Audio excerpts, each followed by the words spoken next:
누가복음의 저자는 누구입니까? 누가지요. 누가는 아기 예수가 세상에 오셨을 때에 그 예루살렘에서 이미 이 아기 예수님을 만난 사람 두 사람을 소개하는데, 오늘 본문에 한 사람이 나오고 뒤에 한 사람이 나오는데 그 이름이 바로 본문에는 시몬입니다. 그리고 뒤에는 누구죠? 안나지요. 이 시몬에 대해서는 사실은 우리 주석가들도 잘 알려진 바가 없다. 누군지 잘 모르겠다. 정확히 알 수 없다 그래요. 그렇지만은 오늘 본문을 볼 때에 저는 아주 훌륭한 신앙생활한 사람이다.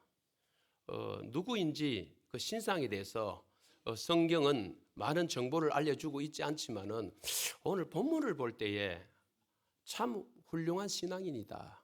신앙생활을 참 잘한 분이다. 여러분 신앙생활 잘하고 싶죠?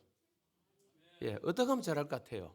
비결은 여러 가지 있겠지만은 제가 문득 떠오른 것은 히브리서 3장 1절이에요. 한번 따라해 보실까요? 예수를 깊이 생각하라. 예수를 깊이 생각하는 사람. 뭐 다른 것도 있어요. 근데 그 예수를 깊이 생각하라고 말할 때 앞서 수식어들이 있어요. 예수가 누구인지 히브리서 저자는 말하죠. 우리의 믿음의 사도이며 대제사장이신 예수를 깊이 생각하라. 사람은 생각의 지배도 받거든요. 그래서 성령 충만한 가운데서 내가 어떤 생각하는지가 참 중요한 것 같아요. 하루 일과 가운데 아무래도 우리가 신앙생활 잘하고 예수님과 동행하려면은 예수님을 깊이 묵상하고 생각해야 되죠. 우리 마음에 무엇이 장악하고 있는지. 저는 이 대목이 참 또 중요하다. 예수를 깊이 생각하는 삶.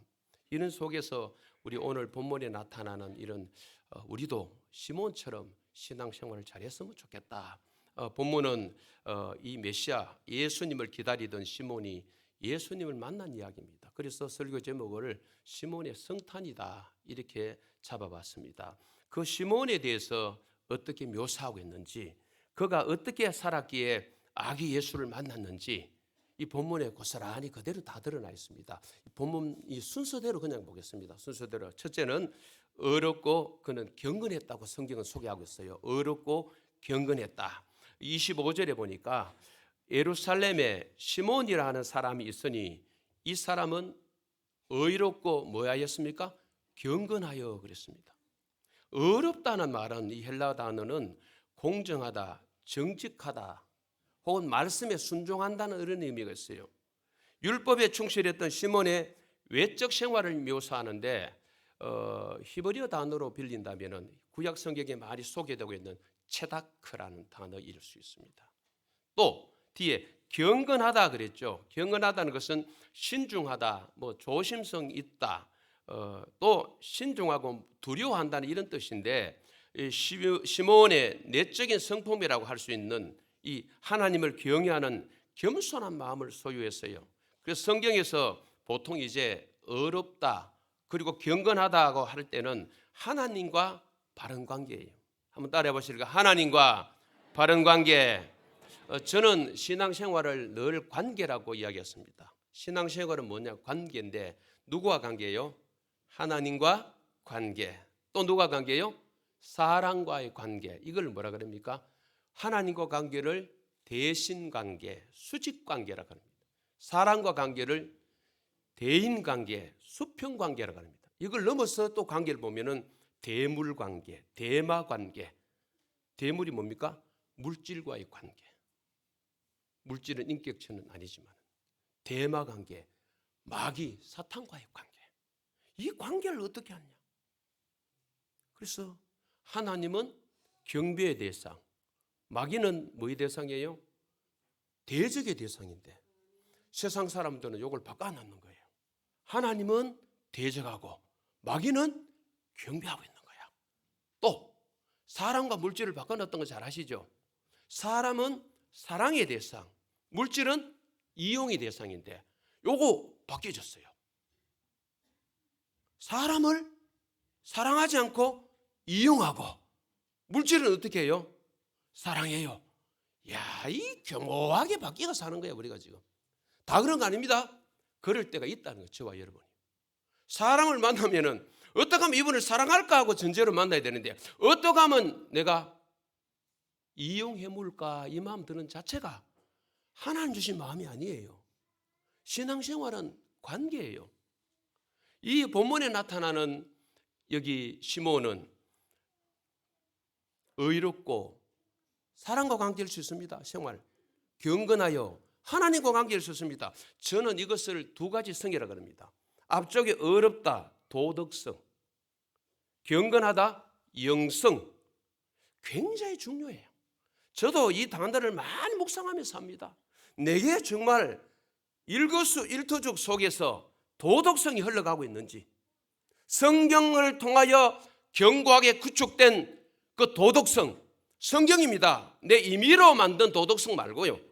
성경에서 말씀하는 그 도덕성이 내 삶에 구축되어 가고 있고 내 삶의 현장에 있는지, 또 한 가지 하나님과 관계 속에서 이 영성이 있는지, 정말 하나님을 경외하고 내가 두려워하는지.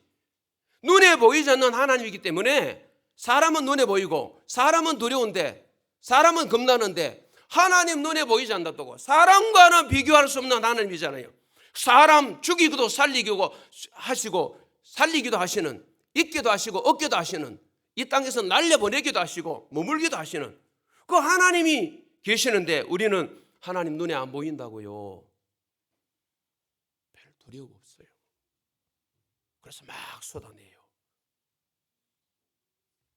참 이 시몬이라는 사람은요, 누가가 딱 소개할 때에 의롭고 경건하여 영성과 도덕성, 도덕성과 영성, 하나님과의 관계, 사람과의 관계, 이 사람은 어떻게 살았는지 오늘 성탄 예배를 드리는 저와 여러분에게 도전을 주는 거예요.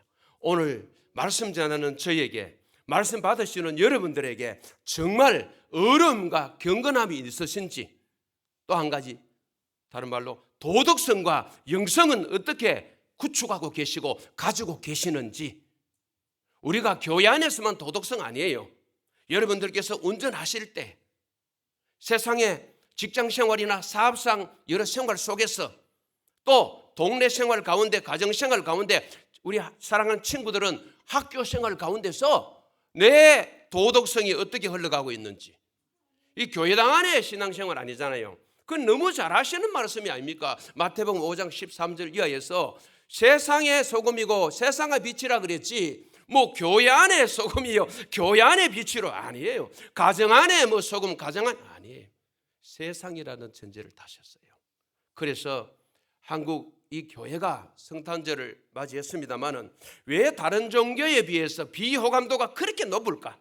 천주교가 더 높고 불교가 더 높고, 올해도 조사했는데 개신교 꼴찌예요. 왜 그럴까? 답은 한 가지 같아요. 우리가 잘 못 살아서 그래요.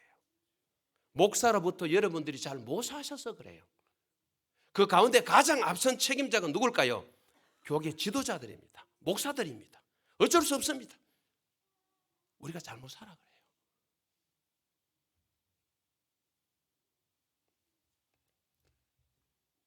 절에 있는 분이 돌아가셔도 그분들의 용어를 쓰면서 얼마나 그 죽음을 미화했습니까? 어떤 분이 그러더라고요. 교리가 다르지만은 목사가 그렇게 예배당에 불 지르고 죽었으면은 상상이 가십니까? 미친 머물 할 거예요. 두자, 새, 나머지 이야기 안 해요. 성관계에 제가 불 지르고 죽었다. 그 미친 개야, 얘가. 이 동네 사람도 미친 개라 그러고 전국에 누워서 나가면 미친 새끼라 그럴게요. 새끼라 그랬습니다. 설교 시간에. 참 듣기 거북한 욕 아닙니까? 그래도 그 욕 쓸 거예요. 근데 교리를 따라서 물론 하지만은 미화시켜 나가도 그 누구가, 물론 댓글 다른 사람들이 좀 있긴 했어요. 안 좋게. 듣고 넘어가는 거예요.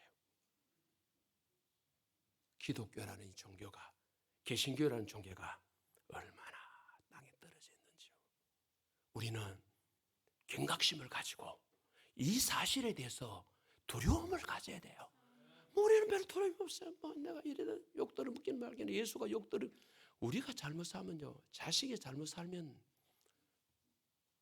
부모가 욕들어 먹고, 손자, 손녀가 잘못 살면은 할아버지, 할머니가 욕들어 먹어요.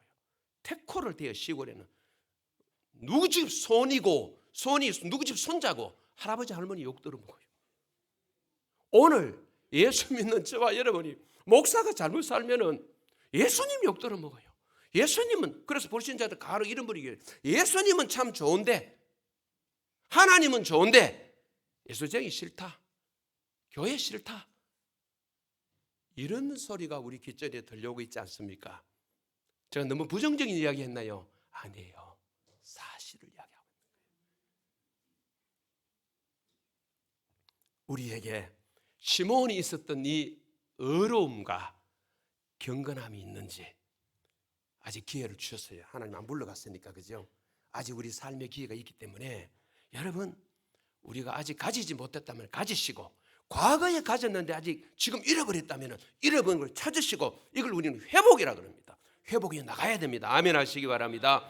저부터 해서 다 그렇습니다. 우리가요, 뭐 설교자는 예배냐? 아니에요.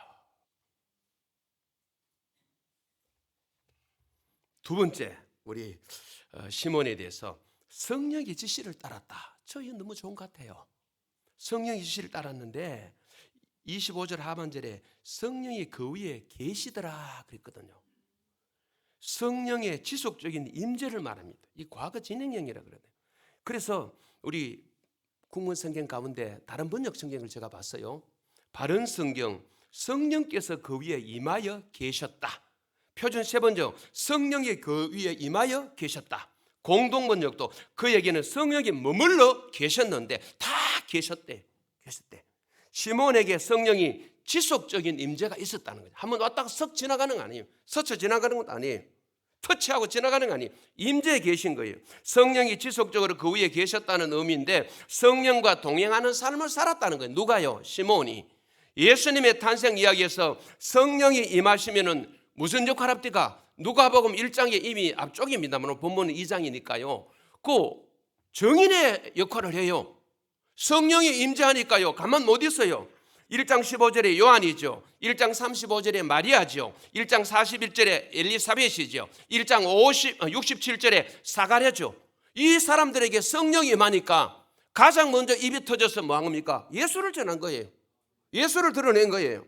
성령이 임하시면 정인의 역할을 한다니까요. 한번 따라해 보세요. 성령이 임하시면 정인의 역할을 합니다. 할렐루야. 우리 입이 예수 이야기하지 않는다는 것은, 예수를 드러내지 않는다는 것은 어떻게 보면은 저와 여러분의 삶 속에 성령이 지배하지 않는 줄 몰라요. 성령께서 지배하시면요, 식당에 가시든 꼭 전도하러 일부러 안 나가더라도 동네에 움직이시든 누구를 만나든 예수를 드러내게 돼 있어요. 입으로 말하게 돼 있고, 우리 착한 행실을 통하여서 그리스도인의 삶의 정명이 드러나는 거 있죠. 이게 저와 여러분이 되어야 될 줄 믿습니다. 26절도 계속해서 보십시오. 그가 주의 그리스도를 보기 전에는 죽지 아니하려 하라는 성령의 뭘 받았습니까? 지시. 이 사람에게는 성령의 임재만 머물러만 있지 않고 성령께서 지시하는데, 이걸 뭐라? 성령에 의한 계시가 주어지는 거예요. 26절은 시몬이 받은 계시의 내용인데, 여기에서 지시를 받았다는 것은 완료 분사형이에요. 이 대화를 통해 응답으로 지시를 받은 것을 의미합니다. 즉 시몬은 메시아 그리스도 오심을 간절히 갈망하며 기도했고, 하나님께서는 성령을 통해서 메시아를 보기 전에는 시몬이 죽지 않겠다고 뭐예요? 답을 주신 거예요. 알려주신 거예요. 이걸로 끝나지 않습니다. 27절을 우리 화면 뜨는 데를 한번 읽어보실까요? 시작. 성령의 감동으로 성전에 들어가매. 이 보십시오. 성령의 임재, 그 다음에 성령에 의한 계시, 지시, 그 다음에 성령의 인도라고 합니다. 여기 성령의 감동이라는 것은 성령의 인도하심을 말하는데, 시몬은 성령의 인도를 받아서 성전에 들어간 거예요. 이거 보십시오. 얼마나 성령의 사람입니까? 이게 시몬이 자기 자신이 나 이런 사람이야, 내게 성령의 임재에 있어, 나 성령 계시가 임한 사람이야, 나는 성령의 감동 따라 인도받는 사람이야, 이렇게 말하지 않았어요. 저자 누가가 지금 시몬에 대해서 말하는 거예요. 이게 참 중요한 대목이에요. 제가 설교를 준비하면서 사람의 평가도 중요할 수 있지만, 그러나 사람의 평가는 정확도가 떨어질 때가 많고 때로는 상반된 말을 할 수 있습니다. 그 사람에 대해서. 그러나 중요한 것은 설교자나 여러분이나 하나님의 자녀인 여러분들이 하나님의 평가를 받는 거예요. 하나님이 보실 때 꼭 우리 마태복음의 7장에 나오는 거짓 선지자처럼 그렇게 살아서는 안 돼요. 자기는 뭐 천국 갈 줄 알았고 굉장한 상급을 받을 줄 알았지만은 아니에요. 난 네 모른다 이거예요. 난 네 몰라. 네가 뭐 사람에게는 이적을 행해서 많이 알려졌는지 몰라도 난 네 모른다는 거죠. 이보다 더 비극이 어디 있습니까? 너무 안타까움 아니겠습니까? 저와 여러분이 나중에 죽었을 때 하나님 앞에 서기는 설 거예요. 그죠? 섰을 때에 제가 그래요. 하나님, 경산에 살면서요, 개척교회 목회하면서 왔습니다. 나름대로 저는 헌신했습니다. 충성했습니다 하는데 하나님이 니 무슨 소리 하노? 니 누구라고? 순무이 아닙니까? 경상도 사투리로 순무이 아닙니까? 하나님 사투리 다 알아들으셔. 세계 말 다 알아들으셔. 사투리 써도 괜찮아. 문제는 말이 중요한 게 아니고 내 삶의 흔적이 거기에서 중요한 거야. 내가 뭐 그분에게 어떻게 직구하고 보고하느냐가 중요해. 보고 아무리 잘하고 미사역으로 서울말씨로 수문이에요 해도 아무 소용없어. 내 삶이 중요하지 뭐 꿈에 가지고 수문이 아니에요. 수문이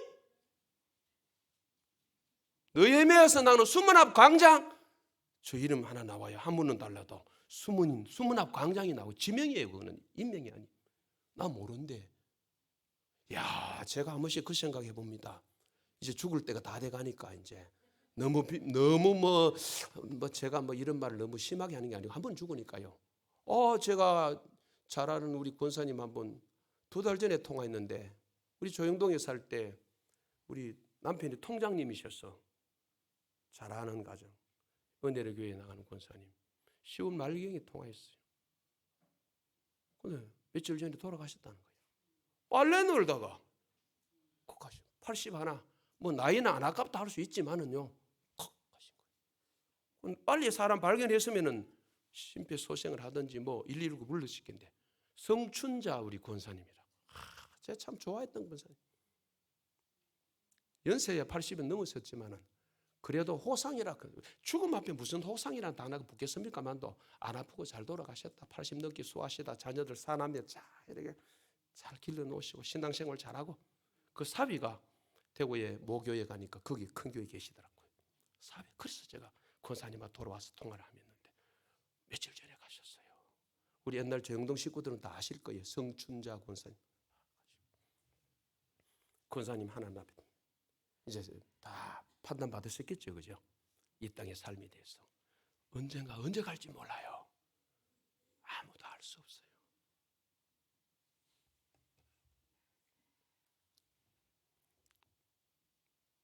이런 성령의 임재, 성령의 계시, 지시, 본문대로 성령의 감동, 인도지요. 야, 이런 삶을 받는다면요, 우리가 이 땅의 삶 가운데 좀 헛된 짓을 할 수 있겠나? 잠시라도. 그분이 저와 여러분을 지배하고 계시는데 생각부터 지배, 마음 다 지배. 우리 일거수일투족을 붙잡고 계신다면 저와 여러분의 삶이 얼마나 복될까요? 그분의 뜻대로 우리가 살아갈 수 있는 거죠. 할렐루야. 이 삶이 시몬에게 있었던 이 삶이 성탄절 예배를 드리는 말씀 전하는 저와 여러분에게 충만하시기를 주님의 이름으로 간절히 소망합니다. 이 축복이 있어요. 사도행전을 보면요, 뭐 사도들이 나오잖아요. 특히 우리 13장 이하에 사도 바울의 삶이 나오는데 철저히 누구 인도받습니까? 성령 인도를 받는. 그래서 우리는 사도행전을 성령행전이라 이런 표현을 써요. 성령 인도받는 거예요. 제가 또 이 설교를 준비하면서 떠오른 거예요. 바울의 삶이라는 것은 철저히 성령의 갈라디아 5장 16절에도 얘기했지. 너희는 성령을 따라 행하라. 그 성령을 따라 행하라는 것이 성령 인도받으라는 거거든요. 내 고집대로, 뭐 내 생각대로, 내 감정대로, 뭐 내 하고 싶은 대로. 그건 뭐 신앙생활이 아닐 수 있잖아요. 아닐 수 있는 게 아니죠. 자기대로 사는 거죠. 이 땅에 우리가 예수 믿는다 하면서 목사인 저도 예배일 수 없습니다. 순간순간에 내 하고 싶은 대로 내 뜻대로 사는 일이 얼마나 많습니까? 내 감정을 따라 사는 일이 얼마나 많습니까? 있거든요. 그죠? 그런 삶을 우리는 천국과 가까우면 가까울수록 뭐 해야 된다? 저는 줄여나가야 된다고 봅니다. 아멘 하시기 바랍니다. 줄여나가야 돼요. 하나님 앞에 설 날이 더 가까운데 점점 세상 사람이 된다. 저는 그것 또한 안타까우며 잘못하면 비극이 될 것 같아요. 세 번째 말씀을 나누겠습니다. 메시아를 대망했다. 25절 화면을 보고 한번 읽어보실까요? 시작. 이스라엘의 위로를 기다리는 자라. 여기 이스라엘의 위로라는 것은요, 다가오실 메시아, 이 그리스도를 가리키는 말인데, 메시아를 통한 이스라엘의 구원, 해방을 말합니다. 메시아를 통한 이스라엘의 구원을 얼마나 이 사람이 대망했는지 이 본문 뒤에 보십시오. 이스라엘의 위로를 기다리는 자라. 시몬의 인생 전체를 표현하는 문맥입니다. 시몬은 그 당시 그 땅에 살면서 한 가지 소원이 뭘까요? 한 가지 소망이 뭘까요? 이스라엘의 구원을, 메시아를 기다리는 삶이에요. 그렇다면 이 대목에서 우리가 한번 짚고 가보십시다. 여러분, 우리가 예수님은 초림하셨으니까 부활하셔서 성천하셨습니다. 그죠? 고난받으시고 성천하셨습니다. 지금 다시 우리가 기다리는 예수는 뭡니까? 초림의 예수님이 아니잖아요. 재림의 주님인데 그 재림의 주님을 얼마나 기다리느냐, 이건 마음으로 답하시면 됩니다. 여러분들이 각자 정말 그분이 오시기를 바라고 있습니까? 뭐 2000년 전부터 이 말씀 나왔다 합시다. 올라가시면서 하셨으니까 2000년이 지났는데 아직 안 오는데 뭐 내 죽기 전에 오겠나. 그래서 아예 우리가 그 소망에 대한 걸 불을 꺼버렸어요. 내가 죽는 게 빠르겠다. 대부분의 사람 죽는 게 빠르겠대. 자기 죽음은 생각해서 주 앞에 설 날은 바라보지만은 주님의 가시면서 하신 말씀, 너희들이 본 그대로 다시 오리라 하신 그 메시아 예수 그리스도의 재림에 대한 신앙은 한국 크리스찬뿐 아니라 전 세계적으로 사라진 거예요. 2000년이 넘었는데 아직도 안 오는데 뭐. 그래서 재림에 대한 신앙이 없는 거예요. 이 안타까움이 있어요. 이를 우리는 회복해야 됩니다. 이 시몬이 기다렸던 것처럼, 초림의 예수를 기다렸던 시몬처럼 우리는 초림의 예수는 아니잖아요. 재림의 예수님, 다시 오실 예수님을 기다려야 되는데, 제가 아는 지임 목사님은 기도 끝에 늘 다시 오실 예수 그리스도 이름으로 기도합니다. 다시 오시를 넣더라고요. 참 좋은 기도 같아요. 무슨 기도하든지 이분은 다시 오실 예수님 이름으로 기도. 이 메시아에 대한 이 기다림, 오늘 정말 시몬이 이렇게 간절히 기다렸던 것처럼 이런 기다림이 있나는 것이죠. 시몬은 메시아를 대망했습니다. 이스라엘의 구원, 인류의 구원을 대망했다고도 볼 수 있겠죠. 그죠? 이스라엘 구원뿐 아니라. 그러니까 네 번째 27절에서 29절에 메시아를 만났습니다. 우리 한번 읽어보실까요? 화면 뜨는 대로 시작. 마침 부모가 율법의 관례대로 행하고자 하여 그 아기 예수를 데리고 오는지라. 여기 국문성경에 마침 문맥상 넣어놓은 것 같아요. 원래 헬라어 단어는 마침이라는 단어가 없어요. 그런데 이 본문 문맥상 우리 국문성경 대부분 다 마침을 넣어놨어요. 이 문자적으로 보면은 그리고 때에 헬라어로 보면 카이엔, 성령 하나님의 절묘한 인도하심의 흔적을 남기기 위해서 문맥상 국문성경에 넣어놓은 것 같아요. 그래서 이 마침이라는 단어는 국문성경으로 보면 아주 핵심적인 단어다, 이렇게 주석가들이 해석하죠. 27절에서 성령의 지시를 받는 사람들은 성령의 감동을 26절, 27절처럼 받습니다. 그 감동을 받으면은 타이밍의 은혜를 누린대요. 아시죠? 성령의 지시를 받으면은 우연한 그때가 어떤 필연의 순간이 되는 은혜를 누리게 되는 거예요. 참 놀랍죠? 예수 믿는 성령의 사람에게는 절대 여러분 우연이란 없습니다. 하나님의 절묘한 타이밍이지, 어찌하다가 뭐 시몬이 성전에 들어가서 이 아기 예수를 만났느냐, 그게 아니에요. 하나님께서 이미 이렇게 메시아를 대명하는 시몬을 향하여서 딱 예비하셔서 만나게 하신 거죠. 만나게 하신 거죠. 이 축복이 보통 축복입니까? 저는 목회 중에 이런 축복을 더 누립니다. 참 절묘한 타이밍이다. 이 30년 역사 속에 저 목회 속에서 참 간증거리가 많죠. 야, 참 이 하나님 하실 일은요, 제 머리를 넘어서는, 제 머리가 어떻게 하나님 머리를 따라가겠습니까? 상상할 수도 없는 이야기죠. 그리고는 건자인 우리 저 아들, 큰 아들에게 임하는 하나님의 은혜. 이야, 제가 참 하나님 일하심을요, 저는 막 간증할 게 너무 많은데 혹시 또 여러분 오해하실까 봐 선교지 가는 아들 두고 뭐 자랑질하나 뭐 또 뭐 도와달라카나 딱 싫은 게 있죠. 내가 그런 반응하실까 싶어가지고 신기해요. 이걸 다 쏟아내지를 강단이 뭐 개인적으로 궁금하면 물어오시면, 근데 여러분 궁금하지 않잖아요. 남 아들 가든 말든 뭐 궁금합니까? 선교지 가든 말든 저 아들 가는데 나 그거 잘 알아요. 그거 잘 알아요. 여러분 잘 알기 때문에 이야기할 필요가 없는 거지만은 간증이 너무 많은 거죠. 야, 이 하나님 하실 일들이요, 생각지도 않은 뭐 이런, 야, 참 건자까지 엊그제까지도 막 있고 막 이래. 이야, 이게 하나님의 절묘한 타이밍이라 그럽니까? 그 곁에서는 주위에서는 이제 저를 좀 뭐 조금 인정한다시고 칭찬합시고, 그동안 목사님이 깔아놓은 게 아니십니까? 있기는 뭐 있나? 아무것도 아니다. 지 공로로 사는 게 아니거든요. 한번 따라해보세요. 자기 공로가 아닌 하나님의 은혜로 삽니다. 설령 내가 깐 게 좀 있다 해도 그 깐 자체가 은혜예요. 저는 확실히 말씀드립니다. 그런 깔았다는 자체도 은혜로 깔은 거지 지가 뭐 잘나서 안 해요. 그래서 우리는 교만할 필요 없는 겁니다. 잠언 16장 18절 또 기억하셔야 되고, 교만은 패망의 선봉이요, 거만은 넘어짐의 앞잡이라. 고린도서 10장에 기억하셔야 되죠. 12절에 선줄로 생각하는 자는 넘어질까 조심하라. 겸손해야 됩니다. 정말 낮아져야 됩니다.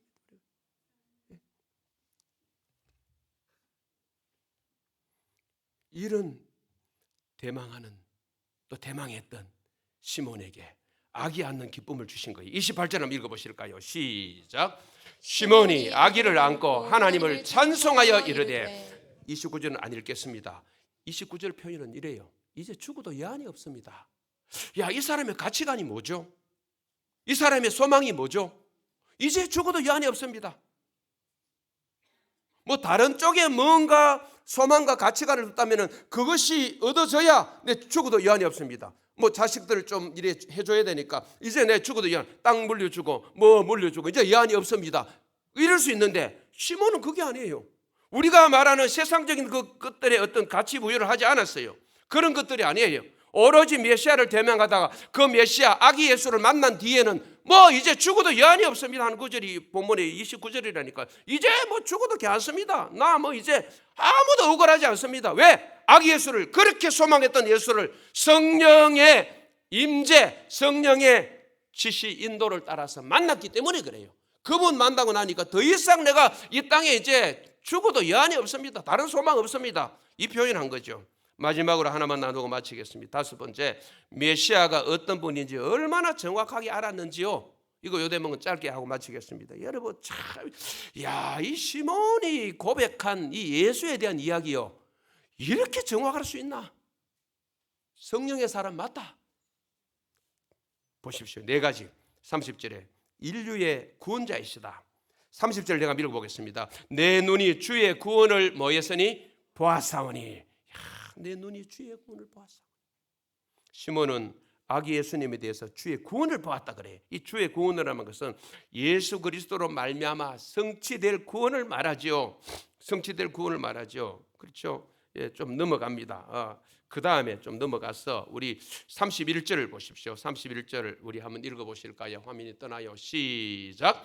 이는 만민 앞에 예비하신 것이요, 만민 앞에 예비하신 분이다. 여기 예비한다는 것은 인간의 노력으로 획득된 건 아니에요. 하나님이 이미 오래전에 예고하시고 하나님이 개입하셔서 이제 실현했다는 겁니다. 사람이 만든 거 아니에요. 이게요, 하나님이 다 만들어 가신 거예요.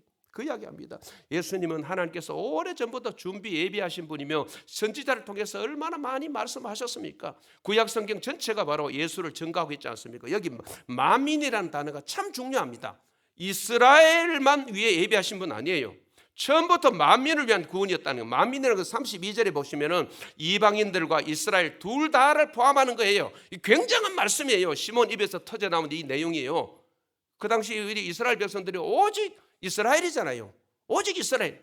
이런 그 사회 속에 살면서 시몬이라는 이 사람은, 무명의 사람은 주의 구원을 말할 때에 이스라엘의 구원자만 말하는 것 아니에요. 만민이라 그랬어. 만민.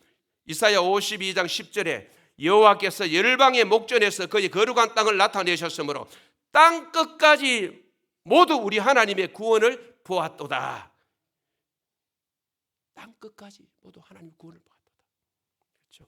32절 이방을 비추는 빛이요 그랬죠. 이방을 비추는 세 번째 빛이다. 예? 하나님을 알지 못하고 흑암 가운데 거하던 사람들을 비추는 빛이다. 그렇죠. 이래서 32절도 31절과 마찬가지로 복음의 세계적 확장, 구원의 보편성을 말하고 있는 것이죠. 마지막 하나 32절 한번 화면을 보시고 읽어보실까요? 시작.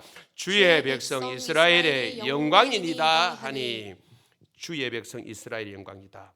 이런 구원자가 이스라엘 땅에 태어났다는 것은 이스라엘로 봐서는 굉장히 영광인 거예요. 우리 간혹 고시, 행정고시, 사법고시, 사시라 그러죠. 합격하고 또 뭐 공직에 좀 승진하면은 시골에 가면 지금도 뭐 합니까? 현수막 걸어요. 현수막 걸어요. 저 육촌 동생이 경북 대한체육회 산하 체육회가 뭐 한 16, 17이 되는 값입니다. 그중에 우슈 있죠. 우슈 회장이거든 지금요. 인터넷 치면 나와요. 조수길.